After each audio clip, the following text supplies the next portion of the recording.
داؤد اور اسرائیل کا سب گھرانہ خداوند کے صندوق کو خوشی خوشی لائے۔ پہلی تلاوت سیموئیل نبی کی دوسری کتاب، اس کا 6 باب 12ویں سے 15ویں اور 17ویں سے 19ویں آیت مقدسہ۔ اس وقت داؤد گیا اور خدا کے صندوق کو عبید ادوم کے گھر سے داؤد کے شہر میں خوشی خوشی لے آیا۔ اور ایسا ہوا کہ جب خداوند کے صندوق کے اٹھانے والے 6 قدم چلے تو انہوں نے ایک بیل اور ایک موٹے بچڑے کو ذبح کیا، اور داؤد اپنی ساری قوت سے خداوند کے آگے آگے ناچتا ہوا چلتا تھا۔ اور داؤد کتان کا ایفود پہنے تھا، اور داؤد اور تمام بنی اسرائیل للکارتے ہوئے اور نرسنگے بجاتے ہوئے خداوند کے صندوق کو لے آئے۔ وہ خداوند کے صندوق کو اندر لائے اور اس کو اس کی اپنی جگہ میں اس خیمے کے درمیان رکھا جو داؤد نے اس کے لیے کھڑا کیا تھا۔ اور داؤد نے خداوند کے سامنے سوختنی قربانیاں اور سلامتی کے ذبیحے چڑھائے۔ اور جب داؤد سوختنی قربانیاں اور سلامتی کے ذبیحوں کے چڑھانے سے فارغ ہوا تو اس نے رب الفاج کے نام سے لوگوں کو برکت دی، اور اس نے اسرائیل کے تمام گروہ کے آدمیوں اور عورتوں کو ایک ایک روٹی اور گوشت کا ایک ایک ٹکڑا اور کشمش کی ایک ایک ٹکیا دی، اور لوگ گھر کو چلے گئے۔ پاک کلام کے پڑھے اور سنے جانے پر خدا کی برکت ہو۔ زبور 24۔ جماعتی جواب: یہ جلال کا بادشاہ کون ہے؟ وہ خداوند ہی جلال کا بادشاہ ہے۔ اے پھاٹکو، اپنے سر بلند کرو، اے قدیم دروازوں اونچے ہو جاؤ، تاکہ جلال کا بادشاہ داخل ہو۔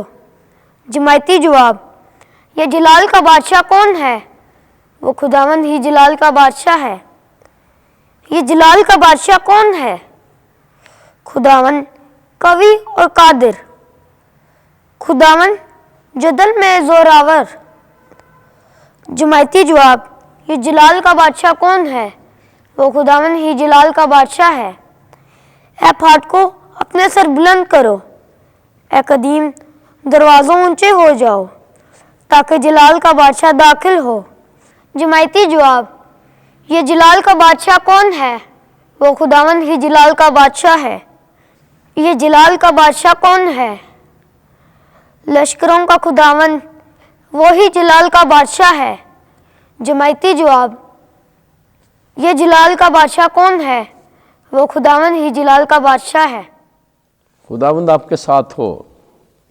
انجیل مقدس مرکز کے مطابق اے خداوند تیری تمجید ہو۔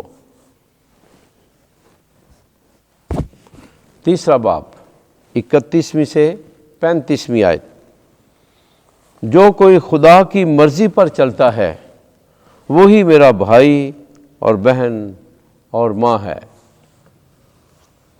اس وقت یسوع کی ماں اور اس کے بھائی آئے اور باہر کھڑے ہو کر اسے بلوا بھیجا، اور بھیڑ اس کے آس پاس بیٹھی تھی، اور وہ کہنے لگے، دیکھ تیری ماں اور تیرے بھائی اور تیری بہنیں باہر تجھے پوچھتے ہیں۔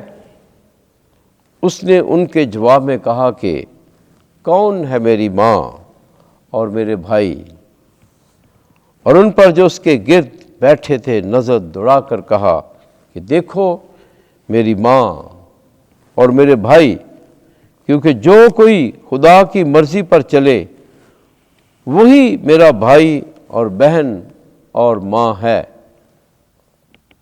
انجیل مقدس کے وسیلے سے ہمارے گناہ معاف کیے جائیں۔ اے مسیح تیری ستائش ہو۔